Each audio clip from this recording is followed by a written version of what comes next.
నమస్తే, welcome to our channel. ప్రస్తుతం మనతో ప్రముఖ ఆధ్యాత్మికవేత్త, ఆస్ట్రాలజర్ సత్యనారాయణ మూర్తి ముల్లపూడి గారు ఉన్నారు. వారితో మాట్లాడదాం. నమస్తే గురు. నమస్కారం. గురుగారు, భీష్మాష్టమి, భీష్మ ఏకాదశి.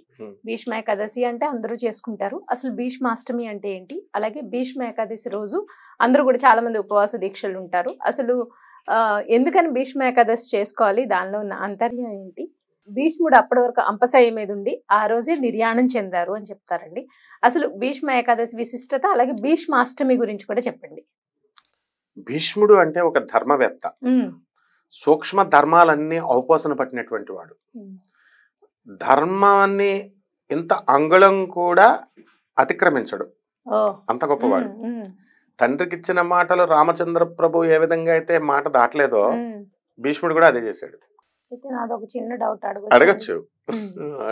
మరి ద్రౌపదిని వస్త్రాభరణం చేస్తున్నప్పుడు భీష్మ పితామహుడు అక్కడే ఉన్నారు కానీ ఖండించలేదు అనేది అంటారు కదా. మరి మీరు ధర్మవేత్త అన్నారు కదా, మరి అప్పుడు ఖండించారు? నేను చెప్పింది కాదు, ఇది సాక్షాత్ శ్రీకృష్ణుడు చెప్పింది. అదేనండి, మరి ఎందుకు? స్త్రీకి ఆమె ద్రౌపది అవ్వచ్చు, ద్రౌపది కాకపోవచ్చు, వేరే ఏ స్త్రీ కోసమైనా సరే ఇలా జరిగిన రోజున అవమానం జరిగినప్పుడు ఆమె మానాన్ని వీళ్ళంతా కూడా పరిహాసం చేస్తున్నప్పుడు శ్రీకృష్ణ పరమాత్మ ఆ రోజే చంపేశాడు అందరినీ.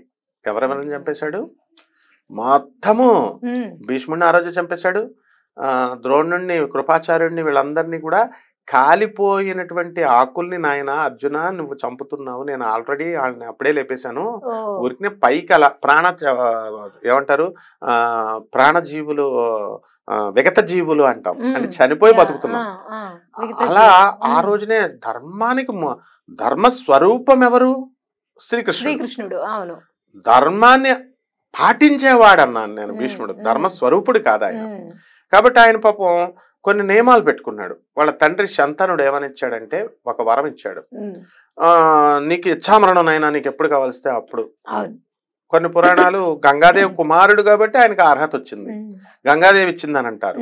కానీ చాలా పురాణాలు శంతనుడు ఇచ్చారని అంటారు. ఓకే, ఆయన పెళ్లి చేసుకోకుండా తండ్రి కోసం మాట ఇచ్చి భీష్మ ప్రతిజ్ఞ చేశాడు, దాని మీద నిలబడ్డాడు కాబట్టి మనకి భీష్ముడు అయ్యాడు. ఇప్పుడు చాలా మంది ఇస్కాన్, ఆనంద్ మార్గ్ ఇలాంటి సంస్థల్లో కొన్ని వందల మంది పెద్ద పెద్ద చదువులు చదువుకున్న డాక్టర్లు, ఇంజనీర్లు వీళ్ళంతా సన్యాసం తీసుకున్నారు. వీళ్ళు పెళ్లి చేసుకోలేదు, భీష్ముడు పెళ్లి చేసుకోలేదు. కానీ మరి భీష్ముడికి ఎందుకు వచ్చింది పేరు భీష్మ ప్రతిజ్ఞ అని? మరి వీళ్ళెందుకు రాలేదు అంటే అర్థం ఏమిటంటే, భీష్ముడు అంటే ఒక వ్యక్తి కాదు. ఎవరైతే మాట ఇచ్చి ప్రతిజ్ఞ చేస్తారో ఆ మాటకి కట్టుబడి నిలబడినటువంటి వాడిని భీష్ముడు అంటారు. భీష్ముడు అసలు పేరు చిన్నతనంలో దేవవ్రతుడు. ఆయన దేవవ్రతుడు. ఆయన అష్టవసువుల్లో ఒకడు. అష్టవసువులు అంటే ఎవరు అంటే ఇంద్రుడికి, శ్రీమన్నారాయణమూర్తికి దేవలోకంలో హెల్ప్ చేసేటటువంటి వాళ్ళు. కారణ జన్ముడు ఆయన. కాబట్టి ఈ యొక్క అష్టవసువుల్లో అందుకోసమే భీష్ముడికి ముందు పుట్టినటువంటి పిల్లలందరినీ శాపవశాత్తు ఉన్నారు కాబట్టి వాళ్ళందరినీ నారదుడు దగ్గరుండి గంగాదేవికి చెప్పి మొత్తం చంపించేస్తాడు. మిగతా వాళ్ళందరినీ నదిలో వదిలేస్తాడు. భీష్ముడిని మాత్రం గంగామాత వదలకుండా ఉంచిన అప్పుడు అపార్థం చేసుకుని శంతనుడు అడిగాడు కాబట్టి, నువ్వు నన్ను క్వశ్చన్ చేయకూడదని మన మ్యారేజ్ కాంట్రాక్ట్ నువ్వు బ్రీచ్ చేసావు కాబట్టి, violation of breaching of contract కాబట్టి నేను వదిలేసి వెళ్ళిపోతున్నానని గంగాదేవి వెళ్ళిపోతుంది. సో ఈ దేవవ్రతుడు. మరైతే ఇప్పుడు ఉన్నటువంటి స్వామీజీలంతా కూడా వీళ్ళు పెళ్లి చేసుకోలేదు, ఆయన పెళ్లి చేసుకోవాలి, కానీ కట్టుదిట్టంగా ఆయన నిలబడ్డాడు కాబట్టి, ఆ మాట మీద నిలబడ్డాడు కాబట్టి భీష్మ ప్రతిజ్ఞ అన్నారు. వీళ్ళు కూడా భీష్ములే కాబట్టి ధర్మ సూక్ష్మ అర్థాలు తెలిసినటువంటి వాళ్ళు భీష్ముడు. ఇప్పుడు ఉదాహరణకి ఇంద్రుడు, చాలా మంది ఇంద్రులు ఉంటారు. ఇంద్రుడు అనేది పదవి పేరు. ఇప్పుడు మనకి బలి చక్రవర్తి కాబోయే ఇంద్రుడు 8వ మన్వంతరంలో, ఇప్పుడు 7వ మన్వంతరం నడుస్తుంది మనకి. అలాగే ఇప్పుడు సరస్వతీదేవి భర్త బ్రహ్మదేవుడు. బ్రహ్మ అనేది కూడా పోస్ట్ పేరే, హిరణ్య గర్భుడు ఆయన పేరు. ఇప్పుడు రాబోయే 8వ మన్వంతరంలో నవమ బ్రహ్మగా ఆంజనేయ స్వామి బ్రహ్మదేవుడు అవుతాడు. ఇలా పోస్టులు మారుతూ ఉంటారు, చిరంజీవులు కూడా మారిపోతూ ఉంటారు. కాబట్టి ఈ యొక్క భీష్ముడు ఏంటంటే అన్ని ధర్మ అర్థాలు తెలిసి ఈయనకి తెలుసు కాబట్టి భీష్మ 58 రోజుల ముందు, భీష్మ ఏకాదశికి ముందు 58 రోజుల ముందు పడగొట్టేశాడు అర్జునుడు. శ్రీకృష్ణుడే పడగొట్టేయమంటాడు. పడగొట్టేస్తే అప్పుడు అడుగుతాడు భీష్ముడు, కృష్ణ నన్ను ఎందుకు చంపుతున్నావు అని అడుగుతాడు. నేను ఎక్కడా ధర్మాన్ని తప్పలేదు, నేను ధర్మాన్ని ఆచరిస్తూ వచ్చాను, ఎందుకు అంటే అప్పుడు కృష్ణుడు ఏమంటాడంటే కాలానుగుణంగా మారకపోతే చంపేస్తానంటాడు. పరివర్తన, మనల్ని కూడా చంపేస్తాడు కృష్ణుడు. అంటే జీన్స్ ప్యాంట్ వేసే కాలంలో జీన్స్ ప్యాంట్ వేయకపోయినా మామూలు మోడర్నిటీని బట్టి మనం చేంజ్ రావాలా. అంటే డ్రెస్సింగ్ అని కాదు, మామూలుగా ఆలోచన బ్రాడ్ అవుట్లుక్ రావాలా. అంతేకాని పూర్వంలో ఎద్దుల బండి మీద వెళ్ళేవాళ్ళం, ఇప్పుడు ప్లేన్స్ ఎందుకు వాడుతున్నారు? ఎయిర్పోర్ట్ బస్ స్టాండ్ లాగా అయిపోయింది. ఇప్పుడు అమెరికాకి వెళ్ళే ప్లేన్స్ ఎయిర్పోర్ట్ అంతా నిండిపోయి ఉన్నాయి. బ్యాగ్లు వేసుకుని ఆడవాళ్ళు ఇలా బ్యాగ్లు వేసుకుని దుబాయ్ ఇలా వెళ్ళి ఇలా వచ్చేస్తున్నారు, కోటికి వెళ్ళి వచ్చినట్టు నాంపల్లి నుంచి. మరి ఆ పరివర్తన చెందలేదు భీష్మ. నువ్వు ఎంతసేపు ఏం చేసావు? మా నాన్న చెప్పిందే ఇంట, మా నాన్న ఏం చెప్పాడు? హస్తినాపురాన్ని రక్షించమన్నాడు. కాబట్టి హస్తినాపురం మీద కన్ను ఎవరికన్నా పడితే ఆయన చంపేసేవాడు భీష్ముడు, యుద్ధం చేసేసి. నా మనవలు అన్నాడు. కౌరవుల జోలికి వస్తే యుద్ధం చేసేసేవాడు.